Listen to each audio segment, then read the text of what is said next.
रात्रीची स्मशान शांतता. स्मशानच होतं ते. त्यामुळेच तिथे खरीखुरी स्मशान शांतता होती. गाव संपलं की शेतजमीन लागत होती. तिच्या मधोमध बैलगाडीचा दांड आणि काही एक अंतरावर एक डोंगर. डोंगराच्या पायथ्याशी वडाचं भलं मोठं झाड. झाडाला मोठमोठ्या पारंब्या आणि त्या झाडालगत हे स्मशान. वाऱ्याने एक दोन पारंब्या जरी हल्ल्या तरीही भयानक वाटायचं. जून महिन्याच्या पहिल्या आठवड्याचा शेवटचा दिवस होता तो. संध्याकाळी काळ्या काळ्या ढगांनी गर्दी केली होती. पावसाच्या आगमनाचं वातावरण तयार होतं. आता रात्रीचे 12:30 वाजले होते. वाऱ्याचं घोंगावणं वाढत चाललं होतं. पाऊस कोणत्याही क्षणी कोसळेल असं वाटत होतं. वडाच्या साऱ्याच पारंब्या हेलकावे घेत होत्या. कोणती तरी अज्ञात शक्ती त्या पारंब्यांवर झोके घेत आहे की काय असंच वाटत होतं. त्या निर्मनुष्य ठिकाणी कुणाची तरी हालचाल सुरू होती. एक स्त्री सदृश्य आकृती काळ्या कपड्यात तिथे वावरत होती. तिचे कमरेपर्यंत रुळणारे केस हवेवर अस्ताव्यस्त उडत होते. स्मशानाच्या जवळ एका बालकाचं सकाळीच पुरलेलं प्रेत. जंगली प्राण्यांनी उकरून काढू नये म्हणून त्यावर काटेकुटे आणि भले मोठे दगड ठेवलेले होते. ते काटेकुटे दूर फेकले गेले, दगड दूर ढकलले गेले आणि त्या बालकाचे कपड्यात गुंडाळलेले शव मातीतून बाहेर खेचले गेले. एखाद्या हिंस्र श्रापदासारख्या हालचाली होत होत्या आणि गुरगुरणही तसंच होतं. पुढचं दृश्य अतिशय किळसवाणं होतं. त्या स्त्रीने शवावर चावे मारून मांस खायला सुरुवात केली. तिचं तोंड रक्ताने माखू लागलं. काही मिनिटांनी ती मुख्य स्मशानावर आली होती. ते काळे वस्त्रही तिने उतरवले. स्मशानातली राख आपल्या अंगाला फासली. कापराच्या वड्या पेटवून ती मांडी घालून दक्षिण दिशेला तोंड करून निर्वस्त्र बसली आणि तिने मंत्रोच्चार सुरू केला. कुठल्या तरी अमानवीय शक्तीला ते आव्हान होतं. वातावरण अजूनच गंभीर आणि भयानक बनू लागलं. विजांचा कडकडाट सुरू झाला. पाऊस कोसळू लागला. तिने डोळे मिटले आणि त्या क्षणी ते घडलं. तिची मान धडापासून वेगळी झाली. रक्ताच्या चिळकांड्या उडाल्या. पावसाचं पाणी लाल लाल झालं. सकाळी जगन डोंगराखालून बकऱ्या चरायला घेऊन चालला होता. स्मशानाजवळून पायवाटेने जाता जाता त्याचं सहज लक्ष गेलं. स्मशानावर कुणीतरी पडलेलं वाटलं. त्याने जरा जवळ जाऊन पाहिलं तर तो चक्कर येऊन पडता पडता वाचला. मुंडकं नसलेल्या निर्वस्त्र बाईचं धड पाहून तो भीतीने थरथरत घराच्या दिशेने धावत सुटला.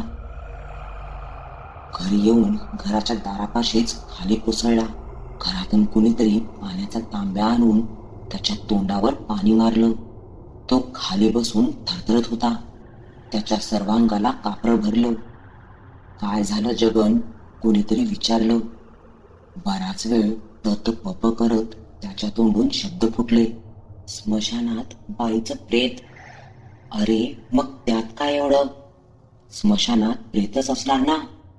नाही, स्मशानात मुंडकं छाटलेलं बाईचं धड आहे. दोघे चौघे हिम्मत करून स्मशानाच्या दिशेने धावले. त्यांचाही ते धड बघून थरकाप उडाला. मग कुणीतरी पोलिसांना कळवलं. पोलीस आले. मुंडकं नसल्याने ओळख पटत नव्हती. ते धड शवग्रहात हलवलं गेलं. 2 दिवसांनंतर कळालं कमलादेवी नावाची एक तांत्रिक बाई बेपत्ता आहे. तिच्या पतीने पोलिसात येऊन तक्रार केली होती. चौकशी अंती ती एक धिप्पाड, जाडजूड बांध्याची आणि काळ्याकुट्ट शरीराची महिला होती असे कळले. ते धडही त्याच वर्णनाशी मिळते जुळते होते. पोलिसांनी तिच्या पतीला ओळख पटवण्यासाठी नेले. तिच्या पायातील पैंजणे आणि जोडव्यांवरून त्याने लगेचच ओळखले. आता पोलिसांची चक्रे वेगाने फिरू लागली. गेल्या आठवड्यापासून तिच्या संपर्कात आलेल्या सर्वांचीच कसून चौकशी करण्यात आली. त्यात काही धागेदोरे हाती लागले नाहीत म्हणून पोलीस निरीक्षक मोहितेंनी पुन्हा तिच्या पतीला चौकशीसाठी बोलावले. मुझे कमला देवी के बारे में पुरी जानकारी चाहिए. त्याच्या डोळ्यात रोखून पाहत मोहिते म्हणाले, बताता हूँ साहब. साहब, हम बिहार के रहने वाले हैं. कमला बहुत महत्वाकांक्षी औरत थी. मैं उसका पति तो था, पर घर में उसके ही चलती थी. वह हमेशा अघोरियों की तपस्या के बारे में तंत्र मंत्र की किताबें पढ़ती थी. अघोर विद्या से सिद्धि प्राप्त करके उससे प्रेतात्मा को वश में करके लोगों से पैसा कमाने का उसका उद्देश्य था. इसके लिए वह 2-3 साल कामाख्या पीठ स्मशान में जाके कुछ साधुओं के साथ रहती थी. पर अघोर विद्या का इस तरह पैसा कमाने के लिए इस्तेमाल करने का उसका मकसद वहां के साधुओं को समझ में आ गया. उन्होंने उसे ज्ञान देना बंद कर दिया और उसको निकाल दिया. उसके बाद वह मेरे साथ ही यहाँ पे आ गई. यहाँ आने के बाद भी उसने कुछ पुस्तकों के द्वारा सिद्धियां प्राप्त करने के लिए साधना शुरू की. वह मंत्र तंत्र का पठन करती थी. लोगों की भूत उतारना, पनौती से पीछा छुड़ाना, बीमारियों को दूर करना, धन लाभ के लिए तावीज देना, अच्छा पैसा कमा रही थी. पर यह सब झूठ था. दरअसल कभी कभी वह जानबूझकर लोगों को फंसाती थी. मुझे यह सब ठीक नहीं लगता था. लोगों को फंसाकर पैसा कमाना अच्छा नहीं लग रहा था. पर मैं कुछ काम धाम नहीं करता था. इसलिए वह जो काम कर रही थी उसे मैं रोक नाही सकता था.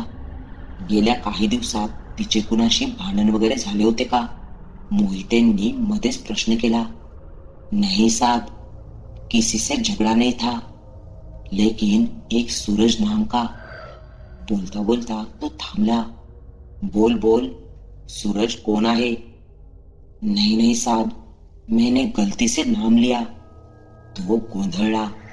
मोहितेंनी रागीट नजरेने त्याच्याकडे पाहिले. तू नीट सांगणार आहेस का? मला या मर्डर मध्ये तुझाच हात दिसतोय. नीट बोल, नाहीतर तुला 3rd डिग्री दाखवतो. नहीं साहब, मेरा कुछ हाथ नहीं. तो फिर सूरज कौन है? साहब, वो उस दिन गुस्सा होके गया था.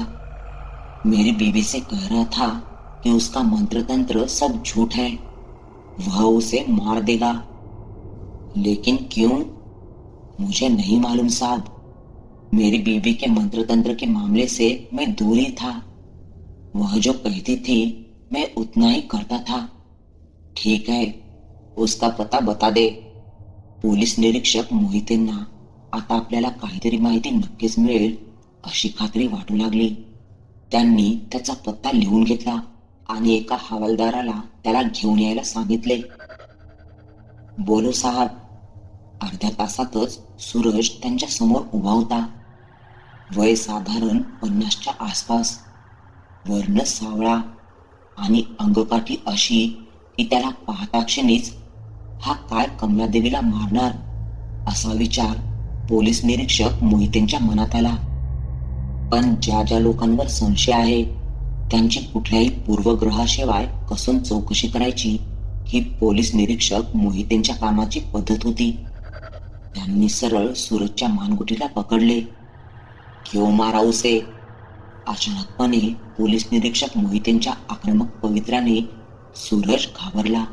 मोहितेंकडे केविलवाण्या नजरेने पाहत तो म्हणाला, साहब, मैंने किसको मारा? तुझे पता है ना, कमला देवी का मर्डर हुआ है. क्या? सूरज ने चक्रावून उलट प्रश्न केला. सूरज, कमला देवी की गला काटकर हत्या की गई है. अरे बाप, लेकिन साहब, जिसने भी ये किया बहुत अच्छा किया. इसका मतलब यह काम तुमने ही किया है. सब सीधी तरह से बता रहे हो या? साहब, यह बात सच है कि मैंने उसे धमकी दी थी, मगर यह खून मैंने नहीं किया. सूरज ने घडलेली हकीकत सांगायला सुरुवात केली. साहब, मैं गरीबी से तंग आ चुका था. किसी ने मुझे कमला देवी के बारे में बता दिया. कहा कि वह पैसे की बारिश का प्रयोग करती है. मैं उसके दरबार में गया. उसने कहा कि उसे कई सिद्धियां प्राप्त है.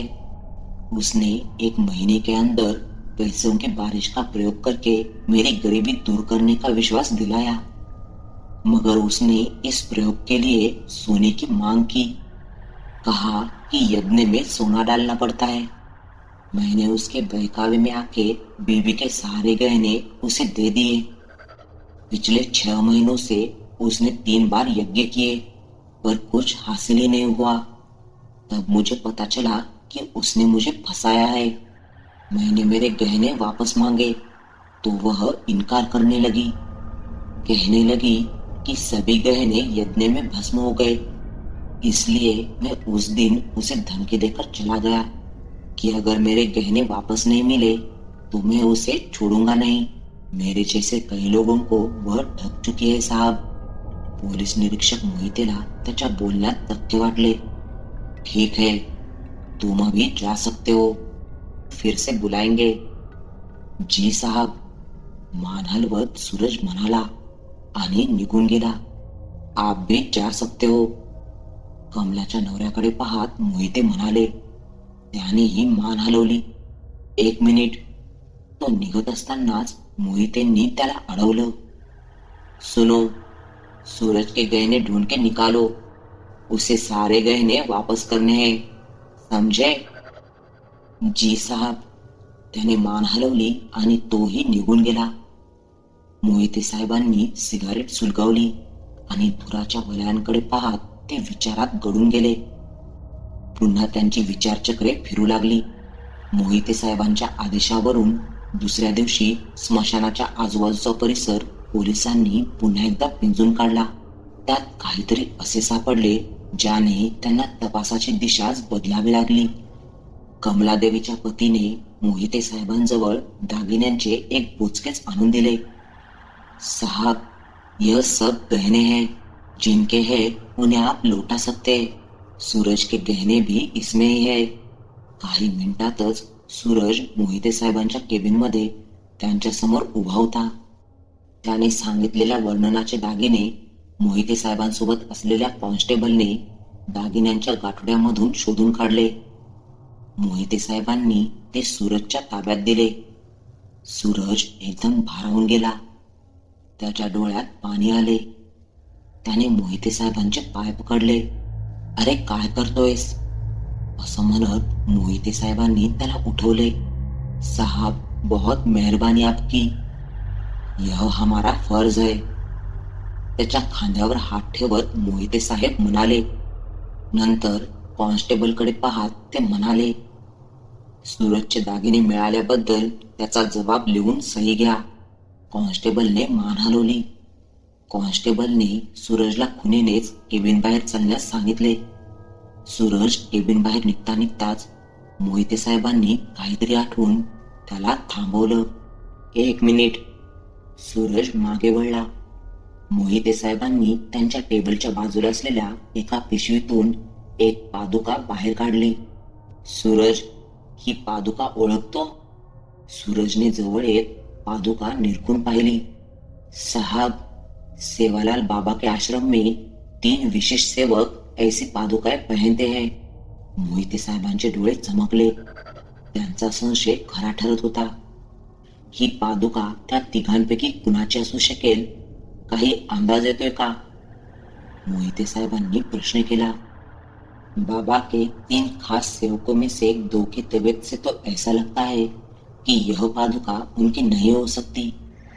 साहब, यह पादुका जरूर बाबा के सेवक जीवन की हो सकती है. डोंगराच्या पलीकडे सेवालाल बाबाचा आश्रम होता. या बाबांचे वागणे एकदम चमत्कारिक होते. बाबांकडे समस्या घेऊन येणाऱ्या व्यक्तीला बाबा काहीतरी चित्रविचित्र उपाय सांगायचे, काहीतरी गुडमय पुटपुटायचे. कदाचित त्यामुळेच बाबांकडे भक्तांचा जास्त ओढा होता. बाहेर मोठा सभामंडप आणि त्यानंतर एक छोटेसे प्रवेशद्वार. प्रवेशद्वारातून एका वेळी एकाच भक्ताला प्रवेश मिळत असे. गुहेसमान असलेल्या एका पोकळीतून बाबाच्या बैठकीपर्यंत जाणाऱ्या साधारण 100 मीटरच्या रस्त्यात अंधार होता. या रस्त्यात असलेल्या 4-5 मशालींचा काय तो थोडाफार उजेड होता. बाबांच्या बैठकीची खोली साधारण 10 फूट लांब व 20 फूट रुंद होती. बाबाच्या बैठकीच्या मागच्या बाजूला पुन्हा तितक्याच लांबीचा चौथरा. चौथऱ्याच्या मध्यभागी काली मातेची 15 फूट उंच मूर्ती. बाबांच्या बैठकीच्या बाजूला मानवी कवट्या व हाडांचे दंडुके होते. मध्यरात्रीच्या सुमारास बाबा आणि त्यांचे अत्यंत विश्वासातले 2 सहकारी यांची गुप्तरित्या तयारी सुरू होती. वातावरण अतिशय गंभीर दिसत होते. तशातच त्या खोलीतल्या होमात समिधा, तूप आणि इतर साहित्य जळत असल्याने संपूर्ण खोली धुराने भरलेली होती. बाहेर धो-धो पाऊस कोसळत होता. तरी होमाच्या गर्मीने तिघांच्याही उघड्याबंब शरीरातून घामाच्या धारा वाहत होत्या. जीवन कहाँ गायब है उसे पता था. आज इतना महत्वपूर्ण काम है. बाबा जीवनभर संतापले. पता नहीं कहाँ गया है वह. हमने बहुत ढूंढा उसे. बाबाचा एक सहकारी म्हणाला. ठीक है, उससे मैं कल निपटूंगा. अब तुम दोनों ध्यान से सुनो. मैं जैसे बोला हूँ ठीक वैसे ही करना. जरा सी भी भूल हम सबके लिए खतरा बन सकती है. बाबा दोघांकडे पाहत धीर गंभीर आवाजात म्हणाले. जी. दोघांपैकी एक जण म्हणाला. बाबा. दूसऱ्याने शंका काढली. बाबा, कमला देवी की आत्मा पे अगर काबू ना पा सके तो. बेहुदा शक मत करो. मेरा इतने सालों का ज्ञान कब काम आएगा. पर बाबा, मुझे संदेह इसलिए है क्योंकि वह खुद भी काली विद्या में माहिर थी. कहीं उसकी आत्मा आप पर हावी हो गई तो. आपने उसे क्यों चुना. तूने उस दिन भी यही सवाल किया था. कमला देवी को चुनने की वजह यह थी कि वह धीरे धीरे उसके काले जादू का कारोबार बढ़ा रही थी. उसका भक्त परिवार बढ़ रहा था. कई साल अगर ऐसा ही चलता रहा तो अपनी दुकान बंद हो जाती. और तो और पिछले कुछ दिनों से वह स्मशान में कुछ विद्याएं सीख रही थी जिससे वह मेरे आगे निकल जाती. मुझे मेरे काले जादू के लिए एक कटे हुए सर की आवश्यकता भी थी. इसलिए एक पत्थर से 2 निशान लगाए. चलो अब तैयार हो जाओ. मैं आंखें बंद करके बैठ रहा हूँ. मेरी आंखें बंद करने के बाद कोई भी कुछ भी बात नहीं करेगा. सिर्फ मेरी मंत्रोच्चार की आवाजें गुफा में गूंजनी चाहिए. मुझे बिल्कुल भी टोकना नहीं.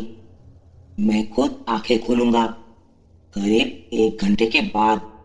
असे म्हणत बाबा भल्या मोठ्या पाटावर बसले होते. समोर असलेल्या वस्तूवरील काळा फडका वर अलगद उचलला. ते कमलादेवीचे मुंडके होते. बाबाने अबीर गुलाल त्या मुंडक्यावर टाकले. बाजूला असलेल्या लिंबावरही अबीर गुलाल टाकून त्याला सुया टोचल्या आणि बाबांनी डोळे मिटले. बाबांचा मंत्रोच्चार सुरू झाला. बाबांचे दोन्ही सहकारी होमामध्ये एक एक वस्तू टाकत 2 बाजूला बसले होते. एकंदरीत धीरगंभीर असे वातावरण होते. काही वेळ गेला असेल. अचानकच त्या गुहेत असंख्य प्रकाशझोत पडले. बुटांचे आवाज दुमदुमले. बाबांच्या दोन्ही सहकाऱ्यांना खसकन ओढून पकडले गेले. बाबांचा मंत्रोच्चार सुरूच होता. अब उठता है अपनी जगह से या डंडे मार के उठाओ. हा आवाज होता पोलीस निरीक्षक मोहितेंचा. त्या आवाजानेही बाबा उठला नाही. उलट त्याचा मंत्रोच्चाराचा आवाज अजूनच वाढला. दांडुक्याचा एक जोरदार फटका बाबाच्या पाठीत पडला आणि बाबा कळवळला. 2 हवालदारांनी त्याला फरफटत बाहेर काढले. बाबाने डोळे उघडले. पोलिसांबरोबर जीवनला बघून तो काय समजायचं ते समजला. पोलिसांनी त्यांना तिघांना एका जीपमध्ये बसवलं आणि जीवनला दुसऱ्या जीपमध्ये कोंबलं. 2 दिवसांनी स्थानिक तहसीलदार, अतिक्रमण विरोधी पथक, पोलीस सुरक्षेसह बाबाच्या अनधिकृत आश्रमावर पोहोचले. बुलडोझरने आश्रमाचे बांधकाम जमीनदोस्त होऊ लागले. बग्यांच्या गर्दीत पुढच्याच बाजूला सूरज उभा होता.